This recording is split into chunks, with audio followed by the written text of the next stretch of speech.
If I had to sum up today's entire video in a single word, it would be lost. We all know that one person who drops out of school and backpacks across Europe to find themselves for a year. Well, I feel like Snapchat has been trying to find themselves since 2016. And at this point, it's time to call off the search. Even though a great many people still use it on a daily basis, I'm sure many of them would agree that Snapchat is an absolute dumpster fire at this point. Snapchat's fall off needs to be studied. And hey, I've got nothing better to do. But the craziest thing is, because they have become so irrelevant nowadays, people don't even realize how bad the platform has become. So I'm going to show you everything from the beginning of the end, when they first started trying to become a TikTok clone, to their insane gold rush of paying creators $1 million each just to post to Snapchat as much as humanly possible. And then the fact that that didn't even work, and now Snapchat is an absolute shambles, bleeding money, dumping what money they do have into the dumbest projects of all time, and how they're now launching a rebrand, which can only really be described as too little, too late. But first, welcome. My name is D'Angelo, and I am your professor of ephemeral time signatures,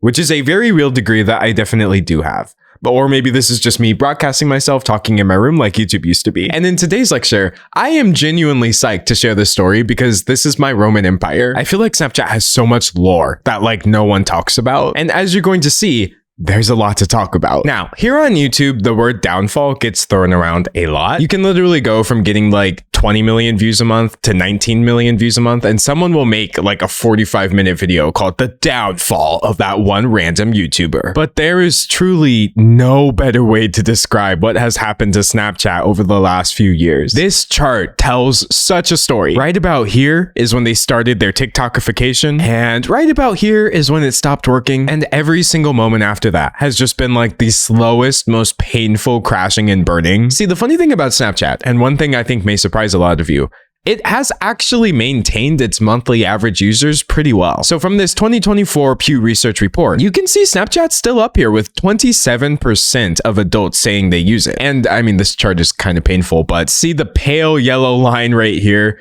This is an indicator that people are still using Snapchat. It's actually not declining in relevance in that way. I believe Snapchat's relevance has declined in pop culture. Yes, people still use it, but they are very localized to Snapchat at this point. And that's why you have people constantly asking, does anybody still use Snapchat? Do you still use Snapchat? Does anyone still actively use Snapchat? And I think this is a valid question, because if you look around, what have you even heard about Snapchat recently? For a portion of the people watching this video, this might be the first time you've thought about Snapchat in months. But what's really kicking Snap in the butt is that they have absolutely no idea how to monetize these users. They are so appallingly bad at actually generating revenue from the people using the platform. In fact, there's this Forbes article from last year saying, you'll never guess how Snapchat made most of its money in the third quarter. Not on advertising, not from monetizing its 400 million daily users, not on selling off pieces of itself. And if you're like me and you took the headline as a challenge and you're like, no, I will guess. Is it like McDonald's where they make most of their money via real estate? Have they gotten into the AI realm? Are they making money there?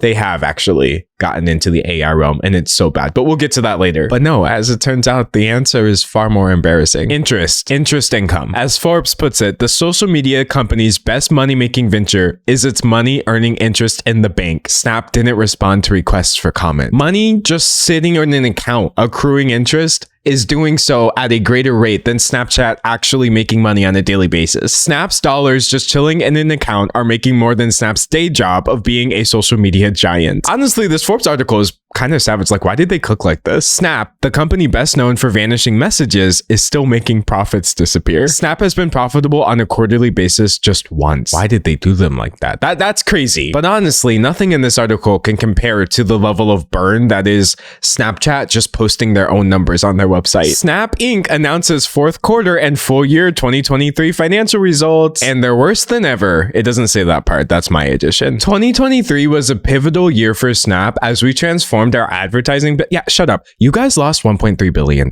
You lost $1.3 billion in 2023. That is insane. And that was last year. Y'all lost 1.4 billion in 2022. So at this point, your only flex is that you didn't lose quite as much money as you did the year before. Companies are allowed to spend more money than they have year in and year out in the billions. And yet somehow the concept of student loan forgiveness is a little touchy. I love it when people have more sympathy in their hearts for corporations than they do human beings. But anyways, let's go ahead and talk about this. You can see that in late 2020, there is a massive increase in their valuation, seemingly overnight. And that is because of the TikTokification. Snapchat's strange, cringy attempt to woo back TikTok users. So Snapchat unveiled a feature called Spotlight, which is literally just TikTok's For You page. It's dedicated entirely to short, entertaining vertical videos. It has vertical swipe, you can soundtrack your videos with music, and like TikTok, it serves you an endless stream of content without requiring that you follow or add the creators who made it. Slate also kind of drags them in this article. The content on Snapchat ranges from limp and joyless to cringy and grotesque.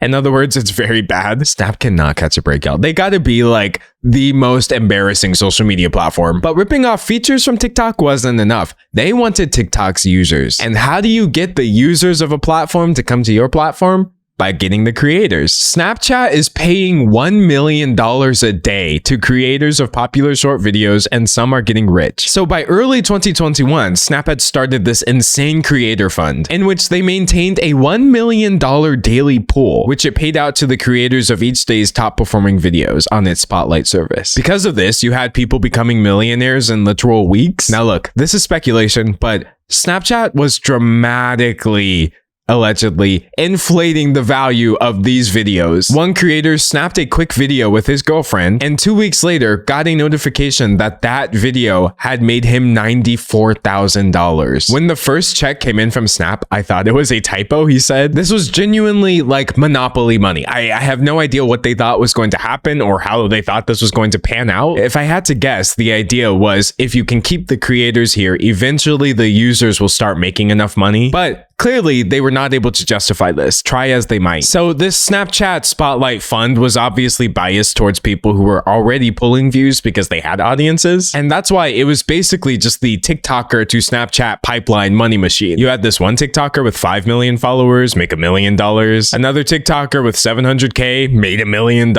Like genuinely, this was becoming a common story for people who had any sort of following on TikTok. And this was in no way sustainable because again, the videos were not actually generating over $3.5 million of value. Snap was just paying this because creators like Cam Casey had 7 million followers on TikTok. It's so surreal. It's hard for me to even process the information because I'm 18 years old and getting notifications that I've made $600,000. On the one hand, get the bag because, you know, they're not hurting anybody by posting this content. But on the other hand, wow, Snapchat was really setting these people up. Multiple creators were talking about how, yeah, I'm going to put my energy here. You got creators getting Snapchat tattoos saying, I put 100% of my focus into Snapchat because it's where the money is. We'd love to see it turn into more of a long-term thing. Oof. Though you did have creators who kind of saw through this. This won't last forever, said Cam Casey, who made over $3.5 million. We're just taking advantage of it while here and just trying to do the most of it. As Business Insider put it, it's unclear whether Snap's sizable payouts were a temporary stunt to draw attention to Spotlight or the start of a long-term commitment to invest in its creators. Even those who were taking advantage of it while it was there probably couldn't predict that it would be there for less than a year. Like, Snapchat Spotlight still exists, unfortunately, but the creators who were worried the gold rush would end soon all got their fears proven true when in May of 2021, they said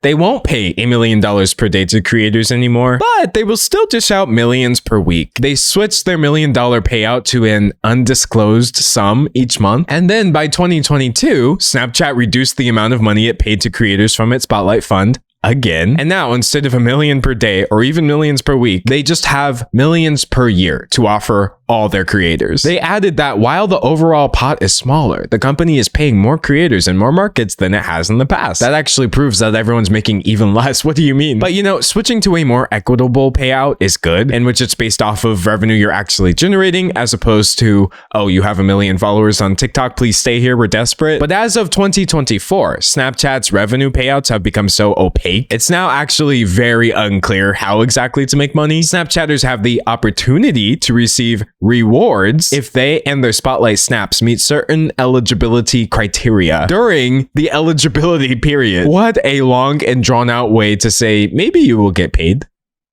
Perhaps. They say that their program rewards established creators for the content they post to their story. It's our way of saying thank you for investing in the Snapchat community. So yeah, I mean, if we could just cut through all the nonsense for a second, the money is gone. Okay, yes, people are still getting paid, but the requirements to getting paid have now become absolutely insane. So here's a very recent article, actually. How the Furrer family earns nearly $20,000 a month from posting 100 times a day. $20,000 a month is nothing to sneeze at. However, you can obviously see we've come a long way from $1 million in a few weeks. They post at least 100 times a day, which increases to 200 when they share the cooking videos. I genuinely don't even know how you could keep up with this. Posting once a day is sometimes a little difficult for me to keep up with, but hey, I do my best. But what in the world could you be posting 200 of? But this is literally what Snapchat has turned into now. Snapchat creators Business Insider has previously spoken with post 100 to 200 times a day, taking their audiences along their day from the moment they wake up. And they're doing all this for thousands of dollars. Seriously, if you just look at some of the things people post on Snapchat, look. You think YouTube is useless? It is. You think TikTok is useless content? Very much so. But the little bit of Snapchat scrolling I did for this video was so very disorienting. Actually, if y'all are up for it, I'll make a separate video later where we'll just make a Snapchat account,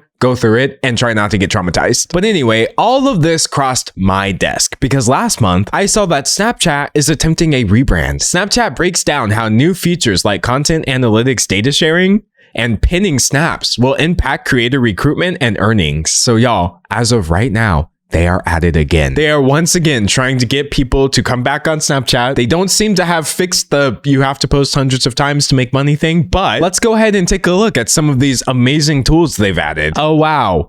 Comments responses. You know those things that already exist on TikTok where if someone comments, you can reply to it in your own separate video? Users have always been able to publicly comment or reply to a Snap story. Now, creators can turn that message into a sticker and post a video or photo response, similar to features that already exist on platforms like Instagram. I'm sorry, how many years late are they with this? But wait, they also announced a new pinned snaps feature where creators can highlight their favorite content at the top of... Bro, we know what pinning a post is. This is your best bet to get people on the platform, is adding the most basic possible features that everyone already has. There's now the ability for a creator to add to their story when they're mentioned in a public snap. Again, that just sounds like something you could already do on Instagram stories. These new tools could help recruit creators who are unsure about whether to devote their time and energy to another platform. Your service doesn't make money in a normal way. I don't know how else to put it, and Snapchat does not seem to know how to fix it. Real talk, you don't have to have as many subscribers as I do to do YouTube full-time. I am very fortunate, but I've actually been doing YouTube full-time ever since I was a small account. I did not have to post hundreds of times a day. I didn't have to get millions of views a month, honestly. And so I feel like until it is possible to actually have a career on Snapchat while having a life, I don't see them bringing anybody over there. It works for creators who already have teams. If you have somebody posting 100 to 200 videos a day and you don't even have to manage it, you make $20,000, $30,000, pay them what they're worth and keep whatever. Yeah, that makes sense. But how in the world is this a value add for a smaller creator? In fact, funnily enough, part of this rebrand is them actually taking one of the things that was useful for creators and just completely dissolving it. That way they are closer to TikTok once again. So Snapchat had something called the Stories tab. And on Snapchat Stories, it was exactly what it sounded like. You got a lot of publishers posting things there. When I tried to do the Snapchat thing years ago before realizing, wow, this is not worth it, I was able to turn my content into Snapchat Stories. But Snapchat's forthcoming redesign merges Stories and Spotlight into a TikTok-like feed. They are literally taking the section where people were putting effort into their content and just dumping it all into the TikTok side of things. So in a way, really, I would say them adding pins and the ability to respond to comments via a new snap, that is kind of hiding the fact that their TikTokification is complete. This is genuinely an insane change to make. What I don't know is whether this is good, bad, or neutral for publishers, said an exec at a publisher that produces shows and other content on Snapchat. My gut feeling is that the change will be bad, particularly for archive content that wasn't created with the new TikTok-like design in mind. So unless you are specifically trying to mimic TikTok and your content, it's probably not even gonna do well anymore on Snapchat. Discovery was already already a challenge on Snap, so I'm just not sure what works there, a different publisher said. Snapchat just does not have the value it takes to get people to care about their platform. And every new thing they roll out just makes them seem more and more lost. And if you want my take, which I don't even think is a hot take, I think it's Instagram's fault. So way back in 2016, Instagram took Snapchat's core feature, the ability to create a post that disappears in 24 hours, and they just ripped it off. Instagram stealing Snapchat's concept, desperate to get users back. Nah, I'm good. But the crazy thing is, it worked. It worked flawlessly, honestly. 2017, Instagram Stories is stealing Snapchat's users. The truth of the matter is, people use things when they are easy and convenient, and people just found it easier and more convenient to post a story on Instagram. Influencers reported more engagement with their stories. Companies promoted less engagement on their snaps. And so I say all this to say, Snapchat effectively became pointless in 2016, and I think they've been struggling ever since. And listen, I'm not condoning what Instagram did. I mean, I don't feel sorry for Snapchat. They're a company, not a person. But I mean, look, Instagram founder admits he blatantly stole stories from Snapchat. For a long time, people's profiles were filled with Snapchat links. It was clear people were trying to bridge the two products, so we gave them what they wanted. The only thing Snapchat can think of to try to get back what they had at this point, which was a point, is to try to rip TikTok off. I genuinely feel like it's like, oh, okay, well, you guys stole our feature and went on to become more successful than us. We're gonna steal TikTok and...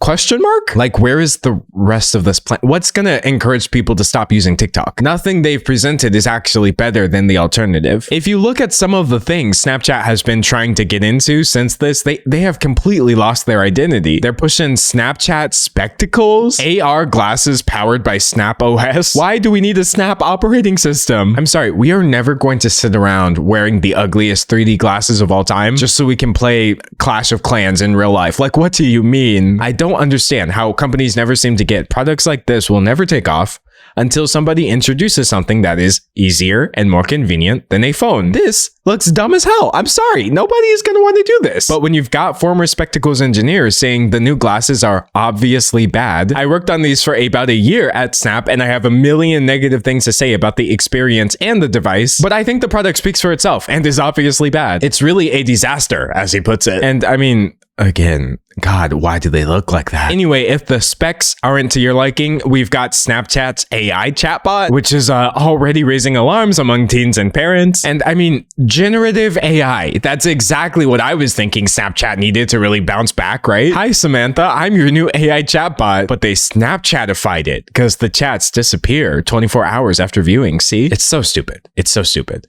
But then they were like, we can go stupider. Introducing AI pets. Snapchat's AI gets even weirder. So, I mean, this is literally an abomination. You've got five-legged cats over here. This scary double-wide creature. The fact that this is a real screenshot from the Snapchat app is sending me. Oh, and by the way, according to this ZDNet article, the only way to remove their My AI feature from their chats is to buy a Snapchat Plus membership for $4 a month. They're cooked, y'all. They're cooked. That's all I really got to say. But that's my take on the situation. Dave's take is that you will have to pry his Snapchat account out of his cold, dead, metaphorical hands. He doesn't care how irrelevant the platform becomes. He's not about to give up that streak. And I'm, of course, excited to hear your take. I mean, this is the part of the video where a layman would ask you to subscribe, like the video, and leave a comment. But I will ask you to enroll, evaluate the video, and submit your feedback. Because I am, of course, running a 100% completely, totally, all the way, okay, maybe not really, somewhat unaccredited university.